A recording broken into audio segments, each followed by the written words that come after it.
অনেকে এখন ফতোয়া দিবে। আমি আব্দুর রাজ্জাক বিন ইউসুফ বলছি, আমার দেহে শ্বাস থাকাকালীন এই কথার উপরে আমি অটল থাকবো, কিয়ামত পর্যন্ত এই ফতোয়া বলবৎ থাকবে।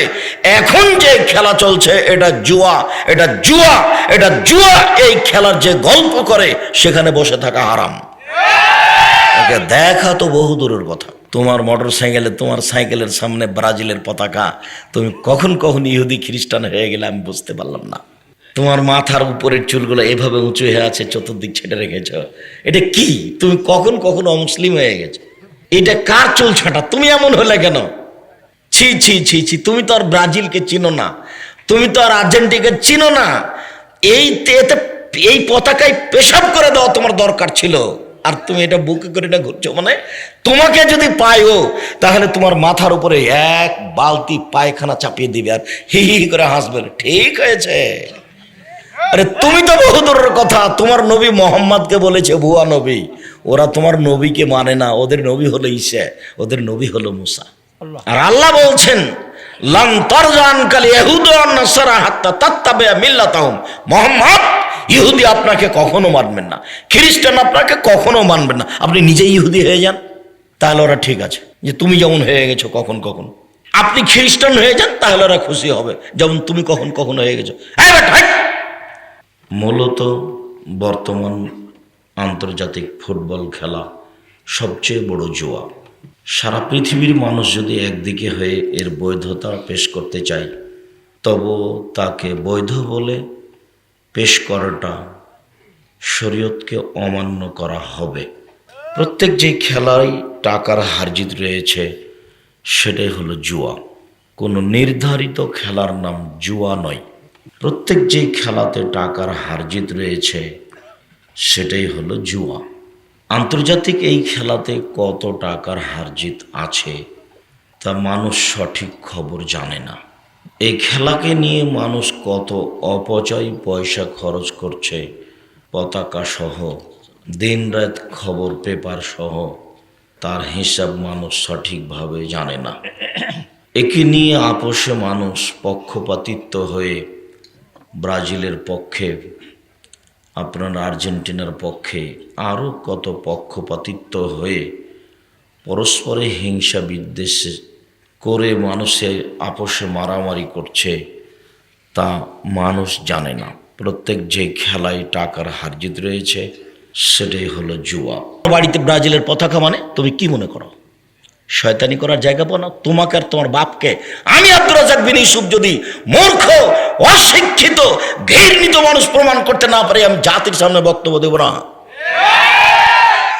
তোমারা বাপ বেটাকে যদি আমি অশিক্ষিত প্রমাণ করতে না পারি, তোমরা বাপ বেটাকে যদি আমি খ্রিস্টানের গোলাম প্রমাণ করতে না পারি, আমি বক্তব্য দেব না। আজকে আমার নতুন কথা নয়, 32 বছর থেকে কথার ঢং একই রকম আছে। আমি তো প্রয়োজন মনে করি না। আমরা তো দোকান পাটেই বসি না, তো আমরা বেঁচে আছি দুনিয়াতে। আমাদের আহাল পরিবারের হাটে বাজারে কাপড় কিনতে যাই না, তবু তো আমরা বেঁচে আছি দুনিয়াতে। আছি তো, না খেয়ে আছি কি? রুজি তো আছে। রুজি মানে আপনি যদি দেখতে চান সম্মান, তাহলে মনে হবে যে মানুষ খালি আল্লাহ খালি সম্মান ঢেলে দিয়েছে, তাই চিন্তা করি যে আল্লাহ সম্মান এভাবে ঢেলে দিয়ে বিচারের মাঠে যেন সম্মান না কমে। বিমানবন্দরে ঢুকলে, কোনো জায়গাতে ঢুকলে দেখবেন পুরুষ নারী খালি ছুটে আসছে, আর কে একটু সেলফি তোলার জন্য, কে একটা ফতোয়া জানার জন্য, কিভাবে যে ব্যাকুল হয়ে আছে তার কোনো হিসাব নাই। আপনাকে আমি অনেক ভালোবাসি, আপনাকে আমি কোনো সময় শক্ত করে কথা বলে কষ্ট দিতে চাইনি। আপনার মাথার চুল যখন এমন দেখি তখন আমার আফসোস শেষ থাকে না। যখন আপনার বাড়িতে আমি পতাকার কথা শুনি, যখন আপনার মোটর সাইকেলের সামনে ছোট্ট করে ব্রাজিলের পতাকা দেখি, তখন আর আফসোসের দুঃখের কোনো শেষ থাকে না যে তুমি কত ঘৃণিত মুসলমান। এটা জুয়া, এ কথা আল্লাহ বলছেন, এ কথা নবী বলছেন। মহান আল্লাহ বলেন ইন্নামাল খামরু ওয়াল মাইসির ওয়াল আনসাব ওয়াল আজলাম রিজসুম মিন আমালিশ শয়তান। নিশ্চয় জুয়া খেলায় অংশগ্রহণ করা, নেশাদার দ্রব্য পান করা, মূর্তির আস্তানায় যাওয়া, লটারি ক্রয় করা শয়তানের কাজ, মহাপাপ। যদি লেগে যায় 40 লক্ষ টাকা, এ বলে 20 টাকা দিয়ে লটারি কিনে বাকি জীবন কান্নাকাটি করে ক্ষমা চাইতে হবে, তার নাম মহাপাপ। মূর্তির আস্তানায় গেলে, মূর্তিকে ভালোবাসা জানালে, মহাপাপ হবে, মরা পর্যন্ত ক্ষমা চাইতে হবে। মূর্তির সাথে আপনার ভালোবাসা কিসের? যেই ঘরে ছবি মূর্তি থাকে সেই ঘরে ফেরেশতা আসেন না। বুখারী মুসলিমের হাদিস, আল্লাহর নবী একদিন খুব সন্ধ্যা সকালে খুব চিন্তিত বসে আছেন। উম্মে সালমা রাদিয়াল্লাহু তাআলা আনহা বলছেন, আপনি চিন্তিত কেন? ঘটনা কি? আল্লাহর নবী বলছেন, শোনো উম্মে সালমা, জিবরাইল আমার সাথে ওয়াদা করেছিলেন রাতে তিনি দেখা করবেন। রাত পার হয়ে গেল, জিবরাইল আসলেন না। আমি চিন্তিত হয়ে গেলাম, ঘটনা কি? আমার কি কোনো ভুল হলো? কেন তিনি আসলেন না? চিন্তারত অবস্থায় উঠে বিছানার নিচে দেখলেন একটা কুকুরের বাচ্চা আছে। বিছানার নিচ থেকে, খাটের নিচ থেকে কুকুরের বাচ্চাটাকে সরিয়ে দিয়ে একটু পানি ছিটিয়ে দিলেন নিজেই। পানি ছিটানোর সাথে সাথে জিবরাইল চলে এসেছে। আল্লাহ নবী বললেন, আপনি আমার সাথে ওয়াদা করেছিলেন গত রাতে আসার, আপনি আসলেন না কেন? আমি খুব চিন্তিত। তখন জিবরাইল আলাইহিস সালাম বলছেন, আমি এসেছিলাম তো, এসে আপনার ঘর থেকে ঘুরে গেছি। আপনার চোখের নিচে কুকুরের বাচ্চা ছিল। আমরা জিবরাইল, আমরা ফেরেশতা ওই ঘরে ঢুকি না যেখানে ছবি মূর্তি থাকে, যেখানে কুকুর থাকে। এসেছিলাম, ঘুরে গেছি। হাদিস বুখারী মুসলিম। ছবি মূর্তি তোমার কাছে কত প্রিয়। মহান আল্লাহ বলেন, মূর্তির আস্তানায় যায় যারা তারা মহাপাপী। হিন্দুদের মেলা আপনাকে কত ভালো লাগে। হিন্দুদের মেলাতে আপনি জিলাপি কিনতে যান, কখন কখন আপনি হিন্দুদের চরিত্র গ্রহণ করেছেন বুঝলাম না। দিনের আপনার ঘরে বাজনা বাদ্যযন্ত্র চলে। রাসূল সাল্লাল্লাহু আলাইহি সাল্লাম বলছেন, আমার জীবনে তিনটা বড় ভয়। এক, আইমাতা মুজিল্লিন, ভ্রান্ত হুজুর। হুজুর ভ্রান্ত হবে, এটা আমার ভয়। হুজুর ভ্রান্ত না হলে কোরআন মাজিদের গায়ে সব মিথ্যা দোয়া লেখে। দেখেন কত সুন্দর করে কোরআন মাজিদ ছাপানো আছে, দেখেন কত সুন্দর করে দোয়া, মিথ্যা দোয়া লিখে রেখেছে। ভ্রান্ত দোয়ার ফলাফল এটা। দোয়া করিবার নিয়ম এবং কোরআন খতমের দোয়া। ভ্রান্ত হুজুর না হলে এগুলো মানুষই তো করেছে, ফেরেশতা করেছে।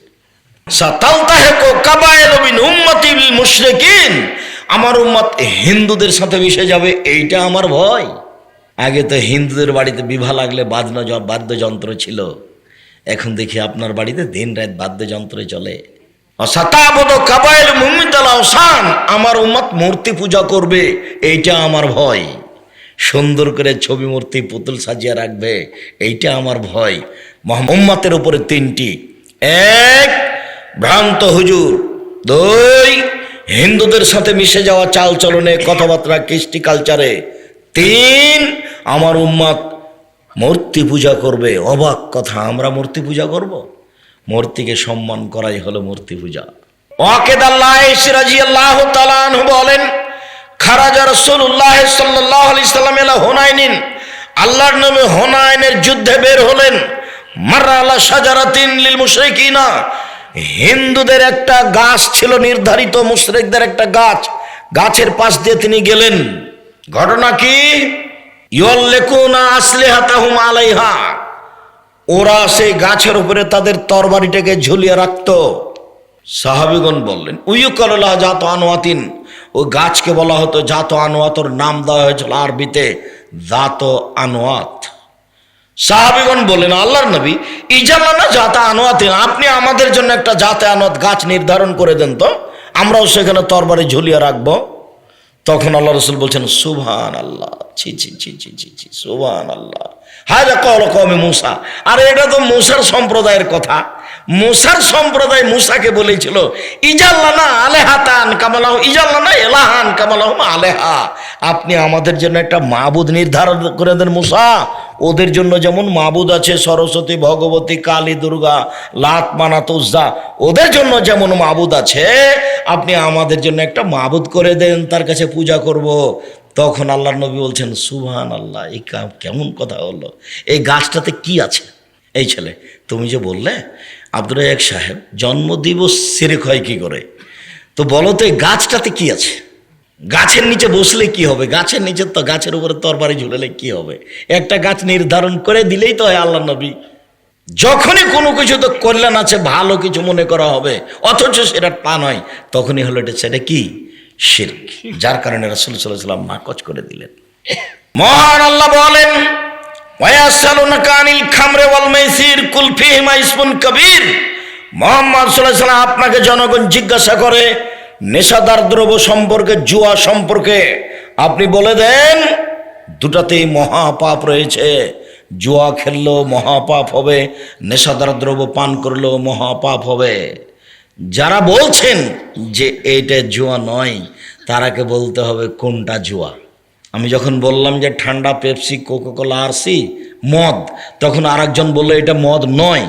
তো আল্লাহর নবী বলছেন আমার উম্মত মদ খাবে, নাম দিবে অন্য। তাই আপনি একটু সেটা বলেন না যে সেটা কোনটা। আরে আব্দুর রাজ্জাক সাহেব তো বলেছেন যে সেটা হলো ঠান্ডা, সেটা হলো পেপসি, সেটা হলো আরসি, সেটা হলো কোকাকোলা। আল্লাহ নবী তো বলেছেন আমার উম্মত মদ খাবে, নাম দিবে অন্য। তো সেটা কোনটা? আব্দুর রাজ্জাক সাহেব বলেছেন সেটা এইটা। আরো তো তুমি একটা বলো না সেটা কোনটা। তুমি যে বলছো যে এই খেলা জুয়া নয়, তো কোনটা জুয়া? জুয়া কোনটার নাম? প্রত্যেক যে খেলাতে হার জিত রয়েছে সেটাই হলো জুয়া। আবু মুসা আশআরী রাদিয়াল্লাহু তাআলা আনহু বলেন, রাসূল সাল্লাল্লাহু আলাইহি ওয়াসাল্লাম বলেছেন, লা ইয়াকুননা মিবাদি আকওয়াম ইস্তাহিলুনাল হিরা ওয়াল হারিরা ওয়াল খামরা ওয়াল মাজিব। অচিরে আমার উম্মত জেনাকে হালাল মনে করবে। আল্লাহ না তাজনিনে জিনাহুম নাজর, দুই চোখের জেনা হচ্ছে চোখ দিয়ে দেখা। অলোজনানে জেনা হল ইস্তেমাও, দুই কানের জেনা হচ্ছে কান দিয়ে শোনা। অলিয়াদ জেনা হাল বাদশ, হাতের জেনা হচ্ছে হা দিয়ে ধরা। ও রিজিল জেনা হাল মাসি, পায়ের জেনা হচ্ছে এই পথে চলা। জেনাল কালব তাতামানা তাস্তাহি, অন্তরের জেনা হচ্ছে পরিকল্পনা করা। জেনাল লেসান নুতক, জিহ্বার জেনা হচ্ছে কথা বলা। এগুলি সব জেনা। যুবক, তোমার মোবাইলের আর একটা নাম হলো জাদু, আর তোমার মোবাইলের আর একটা নাম হলো জেনা। তোমার মোবাইল যেটাই বড় সেটাতে দেখবা দিনরাত খালি ল্যাংটা মেয়ে নাচে।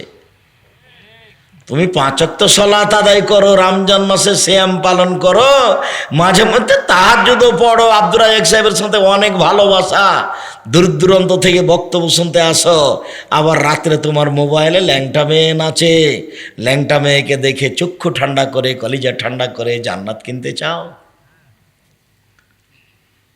এটা হয় না। সম্মানিত দিনী বোন, বিক্রি হয়ে জাতিকে পাপী করে যুবকদেরকে জাহান্নামের দিকে ঠেলে দিয়ে নিজেকে শিক্ষিত মনে করিয়েন না। উপস্থিত বৈঠকের দিনই মুসলিম বোন আপনাকে বলছি, মানুষকে পাপী করে, মানুষকে মাথার চুল দেখিয়ে, শরীরের অঙ্গ প্রত্যঙ্গ দেখিয়ে, মানুষকে পাপী করে নিজেকে শিক্ষিত মনে করিয়েন না। মানুষের ক্ষতি করে জান্নাত কিনা যায় না। মানুষের ক্ষতি করে জান্নাত কিনা যায় না। ভুল হিসাব। রাসূল সাল্লাল্লাহু আলাইহি ওয়াসাল্লাম বলেন, সিনফান মিন আহলিন নার, পৃথিবীর মানুষ মনে রাখো 2 শ্রেণীর মানুষ জাহান্নামে যাবে, আমি তাদের দেখিনি। পৃথিবীর মানুষ মনে রাখো 2 শ্রেণীর মানুষ জাহান্নামে যাবে, আমি তাদের দেখিনি। কমন মাহুম সায়াতুন, 1 শ্রেণীর মানুষ তাদের হাতে থাকবে লাঠি, কাজনাবিল বাকারে, গাভীর লেজের মতো। 1 শ্রেণীর মানুষ তাদের হাতে থাকবে লাঠি, গাভীর লেজের মতো, একদিক মোটা একদিক চিকন। এজরেবুনা বিহান নাস, তা দিয়ে তারা মানুষকে মারবে, এরা জাহান্নামে যাবে। 2 নিশাউন, মহিলা, কাশিয়াতুন, কাপড় পরে থাকবে, আরিয়াতুন, উলঙ্গ। আমি তো দীর্ঘ প্রায় 32 বছর থেকে আপনাকে বলছি যে আপনি সালোয়ার কামিজ মেক্সি চাদর পরেন, শাড়ি পরলে 2 ছাটের ব্লাউজ পরেন, যার হাত হবে কবজি পর্যন্ত, নিচের দিকে কমর নিচে চলে যাবে। আজও আপনি ছোট ব্লাউজ পরে আছেন। এই কথা বলছো কেন? তোমাকে তো বলছি, তুমি ক্লাস 10-এ পড়ো, তোমার ওই মাথার চুল খোলা আছে, তোমার বাপ দেখে, তোমার মা দেখে। এটা মা নয়। তোমার মাকে যদি আমি মা নয় এটা প্রমাণ না করতে পারি, আমি বক্তব্য দেব না। এটা তোমার মা নয়। আব্দুর রাজ্জাক সাহেব বলেন কি? অবশ্যই ঠিক বলছি। প্রমাণ দেন তো দেখি। হ্যাঁ, প্রমাণ দিই, তারপর আগে বাড়ি। এটা তোমার মা নয়। জাবের রাদিয়াল্লাহু তাআলা আনহু বলেন, রাসূল সাল্লাল্লাহু আলাইহি সাল্লাম আমাদেরকে নিয়ে যুদ্ধ করে আসছিলেন, মদিনায় ঢুকবো। তখন তিনি বলেন, এই শোনো, সবাই এখানে থামো, রাতে এখানে থাকো, সকালে আমরা মদিনায় ঢুকবো। আমি জাবের বললাম, আল্লাহর নবী, আমি নতুন বিবাহ করেছি, আমাকে বাড়ি যেতে দেন। তখন আল্লাহর নবী আমাকে বলছেন, ও নতুন বিবাহ করেছ, বিক্রানাম সাইয়্যিবা, কুমারী মেয়ে বিবাহ করেছ না তালাক প্রাপ্তা মেয়ে বিবাহ করেছ? তখন আমি বললাম, সাইয়্যিবা, আমি তালাক প্রাপ্তা মেয়ে বিবাহ করেছি। ওর বিবাহ হয়েছিল, ওর স্বামী ওকে তালাক দিয়েছে, আমি তাকে বিবাহ করেছি। তখন আল্লাহ রসুল বলছেন, হাল্লা বিক্রান তোলায়বকা, আরে তুমি কুমারী মেয়ে কেন বিবাহ করলে না? তুমি তার সাথে খেলতে, ও তোমার সাথে খেলতো। আরে তুমি কুমারী মেয়ে কেন বিবাহ করলে না? তুমি তার সাথে খেলতে, ও তোমার সাথে খেলতো। রাসূল সাল্লাল্লাহু আলাইহি ওয়াসাল্লাম এই কথা বলছেন। আল্লাহ রাসূলের 13 জন স্ত্রীর মধ্যে একজনই মাত্র অবিবাহিতা, বাকি সবারই দুবার তিনবার করে বিবাহ হয়েছে। খাদিজা রাদিয়াল্লাহু তাআলা আনহার মুহাম্মদ সাল্লাল্লাহু আলাইহি ওয়াসাল্লাম কত নম্বর স্বামী বলতে পারেন? 3 নম্বর স্বামী। খাদিজা রাদিয়াল্লাহু তাআলা ইতিপূর্বে 2 জন স্বামী পার হয়ে গেছে। মুহাম্মদ সাল্লাল্লাহু আলাইহি সাল্লাম হচ্ছেন তার 3 নম্বর স্বামী। উনি বলছেন, আরে অবিবাহিতা মেয়ে কেন বিবাহ করলে না? তুমি তার সাথে খেলতে, তোমার সাথে খেলতো। আল্লাহ রাসূল তো এই পর্যন্ত বললেন। এবার দেখি জাবের কি বলছেন, এটা হলো মূল কথা। এই মেয়ে, এদিকে খেয়াল করো। উপস্থিত বৈঠকের মুসলিম বোন, আপনাকে আমি অনুরোধ করছি, আপনি এদিকে খেয়াল করেন। আপনাকেই বলছি, সম্মানিত দ্বীনি বোন, আমি আপনাকে বলছি, একটু দেখেন। জাবের বলছেন, আল্লাহর নবী, আমার বাপ উহুদের যুদ্ধে শহীদ হয়েছেন 6 জন মেয়ে রেখে। আমার 6 জন বোন আছে। আমার বোনদের বয়সের মেয়েকে আমি বিবাহ করতে চাইনি 4টা কারণে। এবার তোমার মা আটকা পড়ছে, দেখো তুমি। আল্লাহর নবী, আমার বাপ উহুদের যুদ্ধে শহীদ হয়েছেন 6 জন মেয়ে রেখে। আমার 6 জন বোন রয়েছে। আমার বোনদের সমবয়সের মেয়েকে আমি বিবাহ করতে চাইনি 4টা কারণে। 1, তদ্বহন না, আমার স্ত্রী যেন আমার বোনদেরকে শিষ্টাচার শেখাতে পারে। শোনো, বিছানে শুইলে ডান কাতে শুইতে হবে, দোয়া পড়ে শুইতে হবে। পেশাব পায়খানায় ঢুকলে দোয়া পড়ে ঢুকতে হবে, দোয়া পড়ে বের হতে হবে। শোনো, জুতা স্যান্ডেল পরলে ডান পায়েরটা আগে পরতে হবে, বাম পায়েরটা খোলার সময় আগে খুলতে হবে। শোনো, 1 গ্লাস পানি পান করলে ডান হাতে ধরতে হবে, 3 শ্বাসে পান করতে হবে, বসে পান করতে হবে, পান শেষে আলহামদুলিল্লাহ বলতে হবে। আমার স্ত্রী যেন আমার বোনদেরকে শিষ্টাচার শিখাতে পারে। 2, তোয়াল্লে মোহন না, আমার স্ত্রী যেন আমার বোনদেরকে বিদ্যা শিখিয়ে দিতে পারে।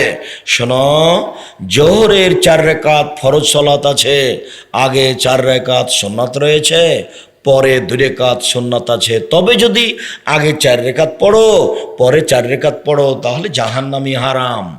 আমার স্ত্রী যেন আমার বোনদেরকে বিদ্যা দিতে পারে।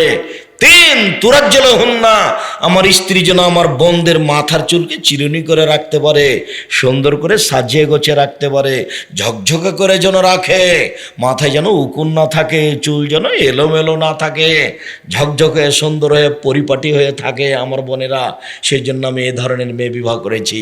4, ও তাকুমা আলাইহিন না, আমার স্ত্রী যেন আমার বোনদের উপরে পাহারা দিতে পারে। আমার স্ত্রী পাহারাদার। এই ছেলে, তোমার মা পাহারাদার। এই মেয়ে শোনো, তোমার মা তোমার জন্য পাহারাদার। তোমার মাথায় কাপড় নেই, তোমার মা এখন পাশে বসে আছে, দায়ী আমি নই, তোমার বাপ দায়ী, তোমার মা দায়ী। তোমার বাপ মা তোমাকে কবর দিয়েছে, তোমার বাপ মা তোমাকে ধ্বংস করেছে। জন্ম দিতে পারলে বাপ হওয়া যায় না, ক্ষমতার নাম বাপ। প্রসাব করাতে পারলে মা হওয়া যায় না, নীতির নাম মা। সম্মানিত দিনী বোন, সম্মানিত দিনী ভাই, মায়ের জন্য 4টা কাজ জরুরি। এই ছেলে, মনে থাকবে তোমার। 1, শিষ্টাচার। 2, বিদ্যা শিক্ষা। 3, চিরুনি করা। 4, পাহারা দেওয়া। মনে থাকবে না মনে হয়? সিরিয়াল করো তো দেখি। 1, শিষ্টাচার। 2, বিদ্যা। 3, চিরুনি। 4, পাহারাদার। মিলাতে পারবো না? এটা কার জন্য? তোমার মায়ের জন্য। বুঝাতে পারলাম না। আবু যার গেফারি, জাবের রাদিয়াল্লাহু তাআলা বলছেন যে আমার বোনদের বয়সের মেয়েকে আমি বিবাহ করতে চাইনি, 4টা কারণে। মনে থাকবে না মনে হয়? জাবের রাদিয়াল্লাহু তাআলা আনহু তার বোনদের বয়সের মেয়েকে বিবাহ করতে চায়নি 4টা কারণে। তো এই কাজই তো তোমার মার। বলো তোমার বোন এখানে মাথায় কাপড় দেওয়ার নেই কেন? সম্মানিত দিনী বোন, এবারকে আমি বুঝাতে পেরেছি তোমার মাথায় কাপড় নেই মানে তোমার মা নেই। আবু হুরায়রা রাদিয়াল্লাহু তাআলা আনহু বলেন, রাসূল সাল্লাল্লাহু আলাইহি ওয়াসাল্লাম বলেছেন, অচিরে আমার উম্মত জেনাকে হালাল মনে করবে, রেশমি কাপড়কে হালাল মনে করবে, গান বাজনা বাদ্যযন্ত্রকে হালাল মনে করবে, নেশাদার দ্রব্য পান করাকে হালাল মনে করবে আমার উম্মত অচিরেই। মুআয ইবনে জাবাল রাদিয়াল্লাহু তাআলা আনহু বলেন, রাসূল সাল্লাল্লাহু আলাইহি ওয়াসাল্লাম বলেছেন, ইন্না হাযাল আমরা বাদা নবুওয়াতুর রাহমা, নেতৃত্ব শুরু হয়েছে নবী দিয়ে ও দয়া দিয়ে। কোন নবীর নেতৃত্ব চলেনি আল্লাহর দয়া ছাড়া। নেতৃত্ব শুরু হয়েছে নবী দিয়ে ও দয়া দিয়ে। সময় এখনো খেলাফাতুর রাহমা, তারপর নেতৃত্ব শুরু হয় খলিফা দিয়ে ও দয়া দিয়ে। উমরের নেতৃত্ব চলে না আল্লাহর দয়া ছাড়া। তারপরে নেতৃত্ব শুরু হয় খলিফা দিয়ে ও দয়া দিয়ে। সময় এখনো মুলকান আজও যান। তারপর নেতৃত্ব শুরু হয় মুল্লুক জোরজার মুল্লুক তার।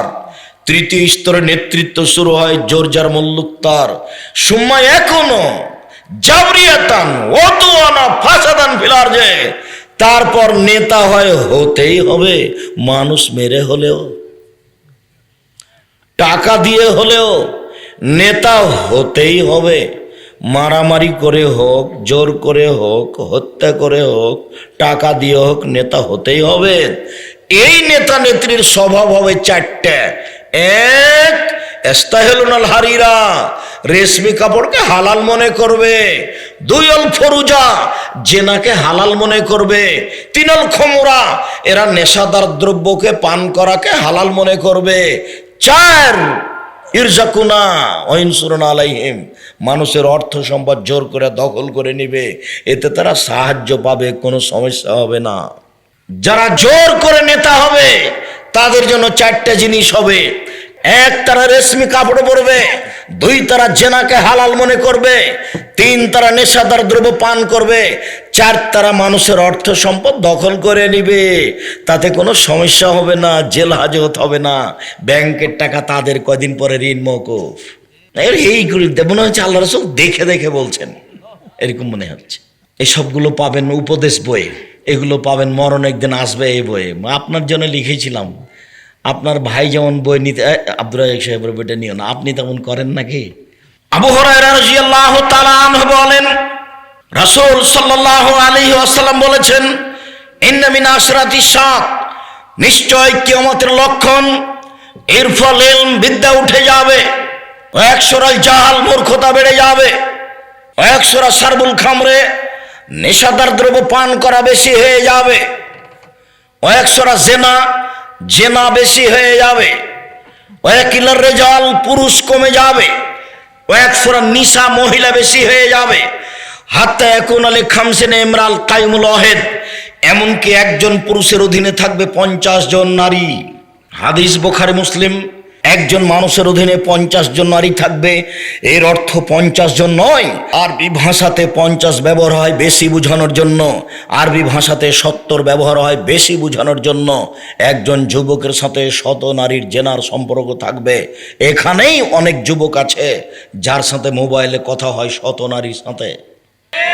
এখানেই 100 নারী আছে যার জেনার গল্প হয় 100 যুবকের সাথে। সে ধর্মকর্ম বুঝে না, সে নিজেকে মুসলিম মনে করে না। সে কখন ভুলে গেছে তার জেনাই হলো সম্পদ। সে জেনা নিয়ে ব্যস্ত, খোলা বড় মোবাইল নিয়ে ব্যস্ত। মহিলা মানুষ হওয়ার পরে তার মোবাইলে দিন রাত ল্যাংটা মেন আছে। জেনার দৃশ্য তার মোবাইলে সর্বদা ঘুরে। আস্তাগফিরুল্লাহ ওয়া আতুবু ইলাইহি বলে তওবা করে বৈঠক থেকে উঠতে হবে। বহুদিন বলেছি যুবক তোমাকে, বহুদিন বলেছি যুবতী তোমাকে, তোমার মোবাইলে যেন কোনো মানুষের নাম্বার না থাকে, তোমার মোবাইলে যেন কোনো মেয়ের নাম্বার না থাকে। আজকে তুমি এইভাবে ভুলে যাও যেভাবে মারিয়াম ভুলতে চেয়েছিলেন, তুমি এইভাবে ভুলে যাও যেভাবে মারিয়াম ভুলতে চেয়েছিলেন। যখন জিবরাইল মারিয়ামের কাছে এসে বললেন, আনালাকে গোলাম, তোমার একটা সন্তান হবে, তোমার একটা সন্তান হবে, তখন মারিয়াম বললেন, আমার সন্তান কি করে হতে পারে? লামিয়াম শাস্ত্রী বাসারুন আলা মাকুবা গিয়ে, আমার বিবাহ হয়নি, আমি ব্যভিচারিণী নই, আমার সন্তান কি করে হতে পারে?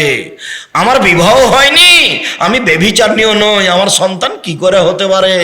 তখন জিবরাইল বললেন, তোমার প্রতিপালক বলে, ওয়া আলাইয়া হাইয়েন, আর এই কাজ আমার জন্য সহজ। বাপ মা ছাড়া আমি মানুষ সৃষ্টি করতে পারি, আদমকে করেছি। মা ছাড়া মানুষ তৈরি করতে পারি না, বাপ ছাড়া মানুষ তৈরি করতে পারি না, বাপ ছাড়াই মাকে দিয়ে তোমার ছেলেকে তৈরি করে দিলাম, তিনি হলেন ঈসা। যেদিন ঈসা আলাইহিস সালাম জন্ম নিলেন, এবার তখন হাহুতাশ করে উঠলেন মারিয়াম, আহারে আমি জাতিকে কি দিয়ে বুঝাবো? জাতি তো আমাকে বলবে, ও কার সাথে জেনা করেছো, ছি ছি ছি, তুমি বাইতুল মুকাদ্দাসে থাকো, তুমি মসজিদ ঝাড়ু দাও, তুমি আমার জেনা করে সন্তান নিয়ে এসেছো। আহারে আমি জাতিকে কি দিয়ে বুঝাবো?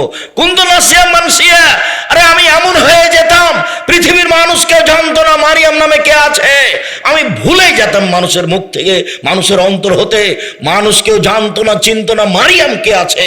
আল্লাহ, আমি হয়ে যেতে চাই নাসিয়াম মানসিয়া, আমি মানুষের মুখ থেকে ভুলে যেতে চাই, মানুষের অন্তর থেকে ভুলে যেতে চাই, আমি মানুষের ধারণা থেকে ভুলে যেতে চাই, কারো জানা থাকবে না পৃথিবীতে মারিয়াম নামে কে, আমি এটা হয়ে যেতে চাই। আমি কি দিয়ে বুঝাবো এই সন্তানকে?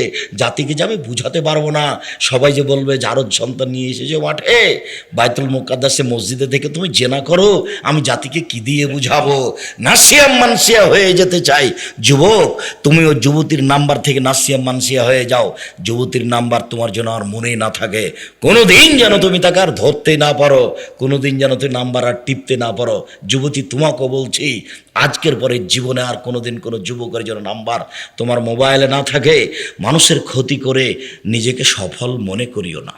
রাসূল সাল্লাল্লাহু আলাইহি ওয়াসাল্লাম যেটা বলেছেন, মেয়ে বেশি হয়ে যাবে, পুরুষ কমে যাবে, এর অর্থ এই নয় যে একজন পুরুষের সাথে 50 জনের নারীর সম্পর্ক থাকবে, একজন পুরুষের সাথে লাখো নারীর সম্পর্ক থাকবে।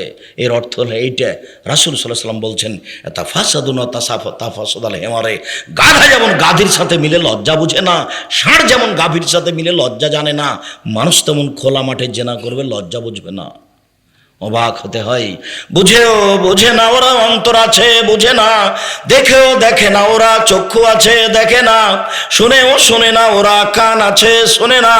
উলাইকা কালানাম, তারা পশু প্রাণীর মতো, তারা গরু ছাগলের মতো, তারা কুকুর শ্রীগের মতো, বালুমাদাল বরং তার চেয়ে খারাপ। অবাক হতে হয়, মানুষ কিভাবে কুকুর শ্রীগাল পশু প্রাণী হয়ে গেল? বাড়িতে বড় পর্দায় টিভি চলছে, ল্যাংটা বেন আসছে, বসে আছে শ্বশুর শাশুড়ি, মেয়ে জামাই বেটি বেটা, সবাই দেখছে ল্যাংটা ছবি, সবাই খুশি হয়ে আছে।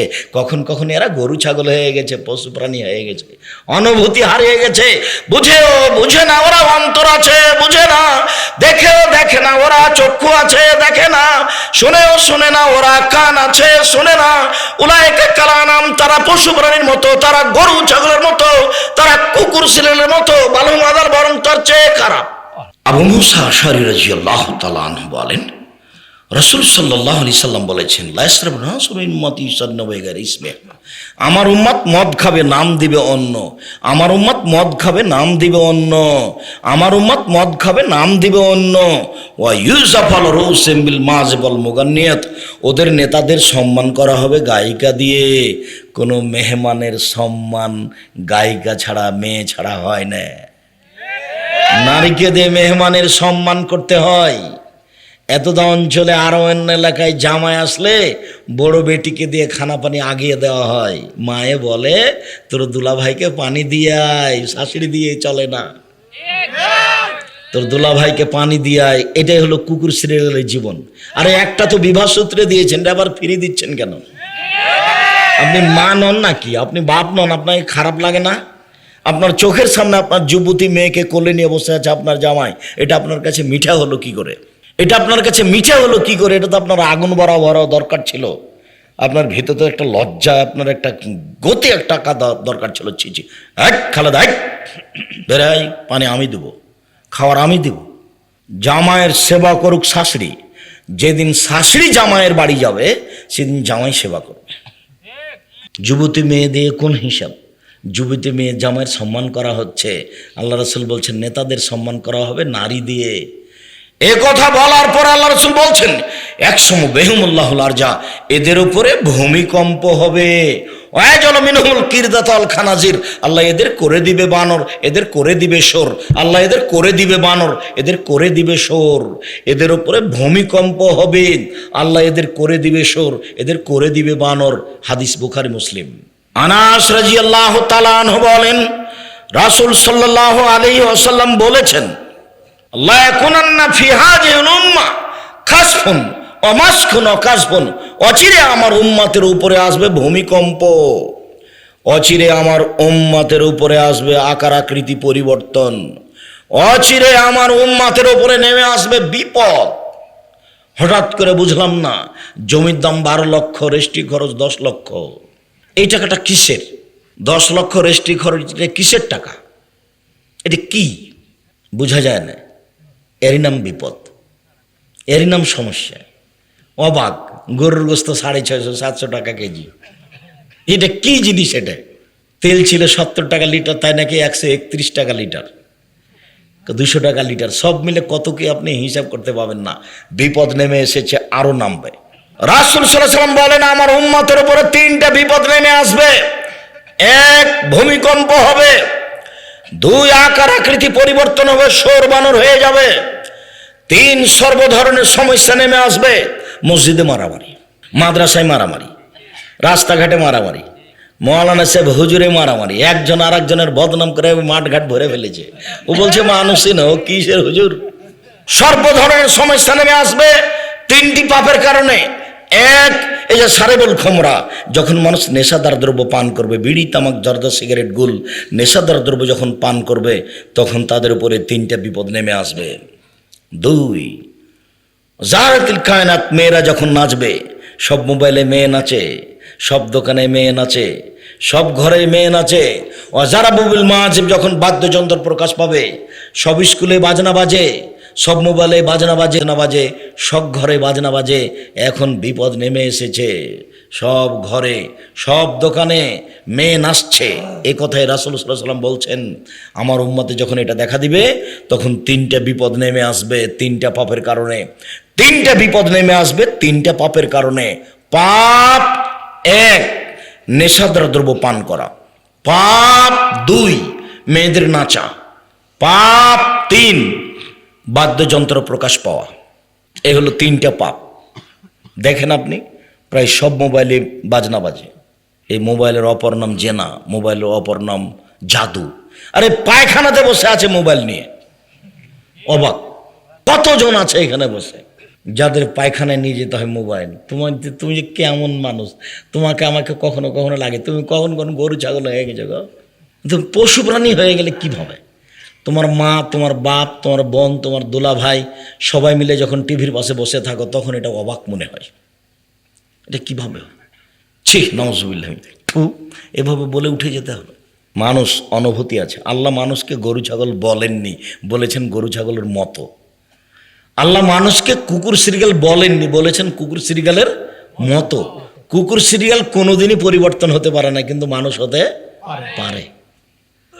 মানুষ দাড়ি ছেড়ে দিতে পারে। দাড়ি চাঁচা হলে নারীদের সাদৃশ্য, দাড়ি চাঁচলে আল্লাহর পক্ষ থেকে অভিশাপ হবে।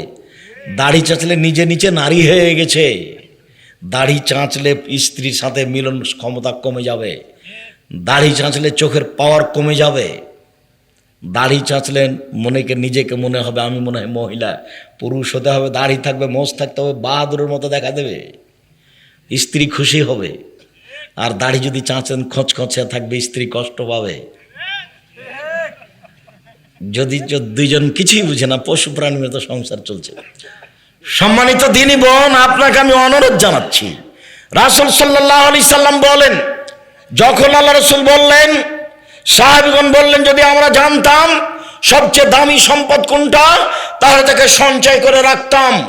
তখন আল্লাহ রাসূল বললেন, পৃথিবীর মানুষ শোনো, সবচেয়ে দামি সম্পদ লিসানুন যাকির, ওই জিহ্বা, যে জিহ্বা বলতে পারে সুবহানাল্লাহ, আলহামদুলিল্লাহ, আল্লাহু আকবার, তাসবিহ তাহলিল করতে পারে, এ হলো সবচেয়ে দামি সম্পদ। 2, কালবুন শাকির, ওই অন্তর যে অল্পতে খুশি হয়, আল্লাহ যা দিয়েছে তাতে আলহামদুলিল্লাহ, পান যা হয়েছে তাতে আলহামদুলিল্লাহ, আলু যা হয়েছে তাতে আলহামদুলিল্লাহ। বারবার ছেলেকে বলছে, এই বেকুব, তোকে যে সকালে যেতে বললাম, তাহলে তো পানের দাম এত পাওয়া যেত, এই তোকে তো সকালে আলু নিয়ে যেতে বললাম, তুই 2 ঘন্টা দেরি করে গেলি, যা হয়েছে ওটা আলহামদুলিল্লাহ নেই।